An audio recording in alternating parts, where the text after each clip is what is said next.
ராஜி ப்ரெக்னெண்ட்டாக இருக்கிறது உண்மையாக இருந்தால் நல்லா இருக்கும்னு நீங்களும் நினச்சா இந்த வீடியோவுக்கு லைக் பண்ணிவிட்டு வாங்க நாளைக்கான ப்ரமோக்கான ப்ரிடிக்ஷன் என்னன்னு பார்க்கலாம். காதிர் ப்ரெக்னென்சி டெஸ்ட் கிட்ட வாங்கிட்டு வந்து கொடுத்ததுக்கப்புறமா ராஜி டெஸ்ட் பண்ணுறாங்க. ஐயோ நம்ம பயந்த மாதிரியே ஆயிடுச்சு கதிர் அப்படின்னு சொல்ல, உடனே கதிரும் என்ன சொல்கிற அப்படின்னு கேட்குறாரு ஷாக் ஆகி. ஆமாம், ப்ரெக்னென்ட்டு பாசிட்டிவ்னு வந்திருக்கு, இங்கே பாரு 2 கோடு வந்திருக்கு அப்படின்னு அந்த ஸ்ட்ரிப்பை காமிக்க, உடனே என்ன ராஜி சொல்கிற, நீ போலீஸ் ஆகணும், நிறைய உனக்குன்னு ஆசைகள் இருக்குது, இன்னும் கொஞ்சம் நம்ம லைஃப்பில் செட்டில் ஆகணும், அந்த பிளான் எல்லாம் முடிச்சதுக்கப்புறம் தானே நம்ம குழந்தைன்னு, ஐயோ இப்படி மிஸ்டேக் ஆகிடுச்சே அப்படின்னு கதிரும் தலையில் அடிக்க, உடனே ராஜியும் சொல்கிறாங்க. ஆமாம் கதிர், ஆமாம், கண்டிப்பாக எனக்கு இப்போதைக்கு இந்த குழந்தை வேண்டான்னு தோணுது அப்படின்னு சொல்கிறாங்க. ஏய் லூஸ் மாதிரி பேசுகிற, இந்த குழந்தை வேண்டானா என்ன அர்த்தம் அப்படின்னு கதிரும் கேட்குறாரு. இல்லை, நான் ஐபிஎஸ் ஆகிறது முக்கியமா, இல்லை இந்த குழந்தை உனக்கு ரொம்ப முக்கியமா சொல்லு அப்படின்னு கேட்க, உடனே சரி நம்ம இன்னொரு குழந்தை கூட வேணும்னா அப்புறம் ரெடி பண்ணிக்கலாம், ஆனால் இந்த அளவுக்கு நீ ஐபிஎஸ் செலெக்ஷன் ஆகி இருக்கும்போது இப்படி ஒரு தடங்கள் அதனால் உன்னோட வேலைக்கு பாதிப்பு வந்தால் நிச்சயமாக என்னால் ஏற்றுக்கவே முடியாது, அதனால் சரி நம்ம இதை டிஸ்கண்டினியூ பண்ணிடலாம் அப்படின்னு சொல்கிறாரு. உடனே ராஜியும் அழுகிறாங்க. எனக்கும் குழந்தைனா ஆசை தான், ஆனால் நிறைய கனவுகள் இருக்குது, கனவுகளா இல்லை குழந்தையான்னு பார்க்கும்போது குழந்தை தான் முக்கியம்னு எனக்கு தோணுது கதிர் அப்படின்னு கதிரை கட்டி அணைச்சி அழ, உடனே வருடி கொடுத்துட்டே கதிர் சொல்கிறாரு, தலையை தொட்டு கொடுத்துட்டே, நீ அழாத ராஜி, நமக்கு கிடைக்க வேண்டிய நேரத்தில் நிச்சயமாக கடவுள் ப்ளஸ் பண்ணுவார், இப்போதைக்கு இது வேண்டான்னு முடிவெடுத்தது நல்லதுன்னு தான் எனக்கு தோணுது, சரிவா நம்ம போய் ஒரு நல்ல கைனகாலஜிஸ்ட்டை பார்த்துட்டு வருவோம் அப்படின்னு சொல்ல, 2 பேரும் ஒன்றா சேர்ந்து ஒரு லேடி டாக்டரை பார்க்குறதுக்காக போகிறாங்க. அங்கே போய் டாக்டர் சொல்கிறாங்க, வாங்க வாங்க மிஸ்ஸஸ் ராஜேஸ்வரி கதிர், என்ன பிரச்சனை அப்படின்னு கேட்க, ப்ரெக்னென்சி டெஸ்ட்டு கிட்ட காண்பிக்க, வாவ் சூப்பர், ப்ரெக்னெண்ட்டாக இருக்கீங்க, பரவாயில்லை, சந்தோஷம், நீங்கள் 2 பேரும் இந்த உலகத்தில் ஒரு புது உறவை வரவேற்கிறதுக்கு தயாராக இருக்கீங்க, சந்தோஷமான விஷயந்தான், இந்தாங்க இதில் தேவையான விட்டமின்ஸ் அண்டு மினரல்ஸுக்கெல்லாம் தேவையான டேப்லெட்ஸ் எழுதியிருக்கேன், இதை வாங்கி 30 நாள் சாப்பிட்டு 30 நாள் கழித்து வாங்க, நம்ம ஸ்கேன் பார்த்துட்டு அடுத்தடுத்து எப்படி க்ரோத் இருக்குமோ அதுக்கு தகுந்த மாதிரி நான் டேப்லெட்ஸ் எழுதி தரேன் அப்படின்னு டாக்டர் சொல்ல, உடனே ராஜியும் இல்லை டாக்டர் நாங்கள் அதுக்காக வரலை அப்படின்னு தயங்கிட்டே பேசுகிறாங்க. அதே சமயம் டாக்டரும் வாட் யூ மீன், என்னம்மா இப்போ ப்ரெக்னெண்ட்டாக இருக்கீங்க, சந்தோஷமான விஷயம், ஆனால் ஏன் ஒரு மாதிரி சேடாக சொல்கிறீங்க அப்படின்னு சொல்ல, உடனே கதிரும் இல்லை டாக்டர் இந்த குழந்தை இப்போ எங்களுக்கு வேண்டாம் அப்படின்னு சொல்கிறாங்க. உடனே வாட், ஏன் அப்படின்னு டாக்டரும் கேட்க, இல்லை she studying IPS and completed the first face அப்படின்னு சொல்லிட்டு டாக்டர்கிட்ட கதிர் சொல்ல, அப்படியா பை த பை ஓகே அப்படின்னு சொல்ல, அதனால் இதை நாங்கள் வேண்டான்னு நினைக்கிறோம் டாக்டர் அப்படின்னு ராஜியும் சொல்ல, ஓகே சரி வாங்க அப்படின்னு சொல்லிட்டு, ஆமாம் நீங்கள் முத்துவேலுக்கு என்ன ஆகணும் அப்படின்னு கேட்குறாங்க. முத்துவேல் என்னோடய அப்பா தான் அப்படின்னு ராஜியும் சொல்ல, ஓ நீங்கள் முத்துவேலோட டாக்டர் தானே, அவரும் நானும் ஒன்றா படித்தவங்க அப்படின்னு சொல்கிறாங்க.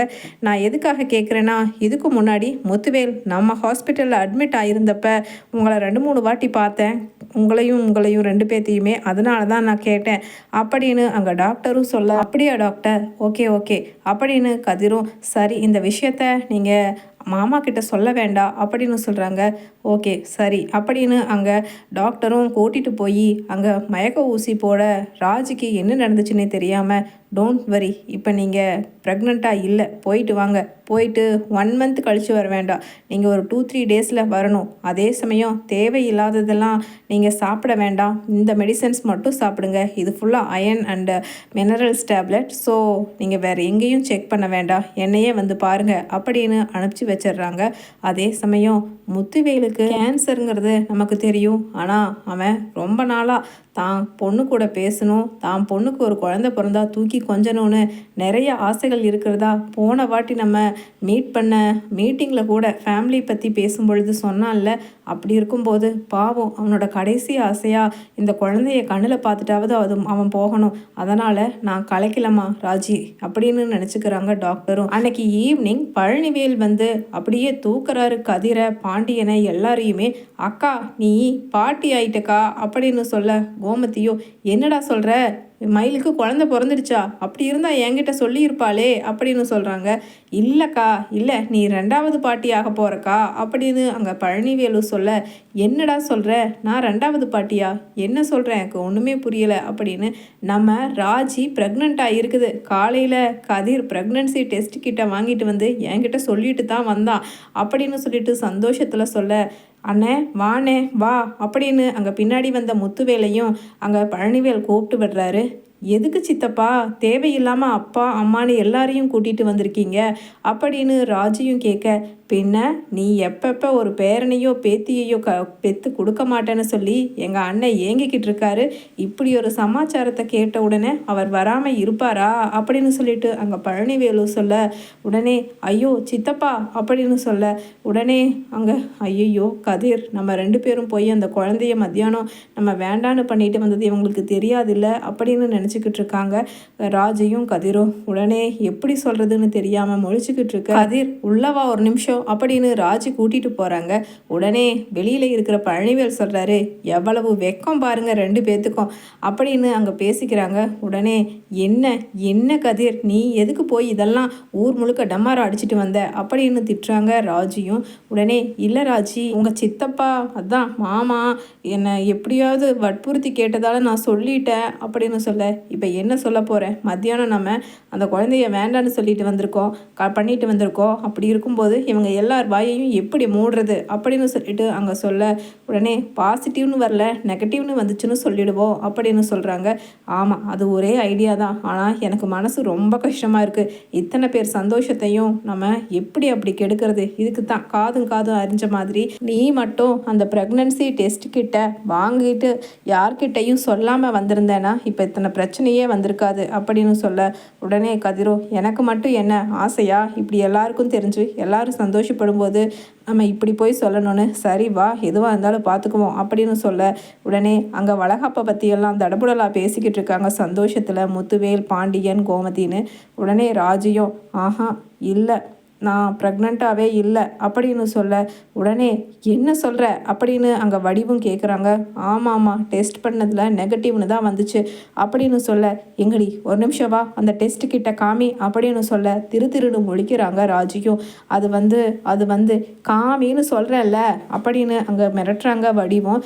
கோமதியும் ஆமாம் காமி அப்படின்னு சொல்கிறாங்க. அது வந்து அப்படின்னு சொல்ல, எல்லாம் எங்களுக்கு தெரியும்டி, ஏன்னா நீ இந்த குழந்தைய கலைக்கிறதுக்காக போன டாக்டர் உங்கள் அப்பாவோட கிளாஸ்மேட். அவங்க மத்தியானமே ஃபோன் பண்ணி நீயும் உன் புருஷனும் போய் பண்ணின வேலையை சொன்னாங்க. அதனால தான் எங்களுக்கு சரியான கடுப்பாயிடுச்சு.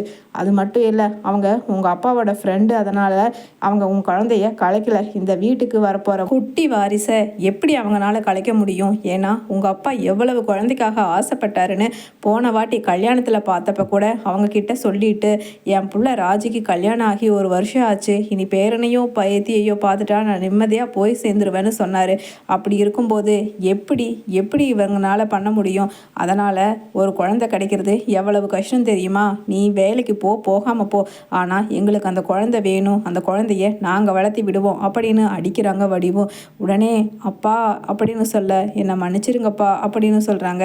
இனிமேல் நீ கீழெல்லாம் விழக்கூடாதுமா, எழுந்துரு, பத்திரமாயிரு, குழந்தை நல்லா இருக்கிறதுக்கான சத்து மாத்திரைங்க தான் கொடுத்துருக்கா சாவித்ரி, அதான் என்னோட கிளாஸ்மேட் அப்படின்னு சந்தோஷமாக ராஜியை கட்டி அணைச்சு முத்தமைக்கிறாரு முத்துவேல்.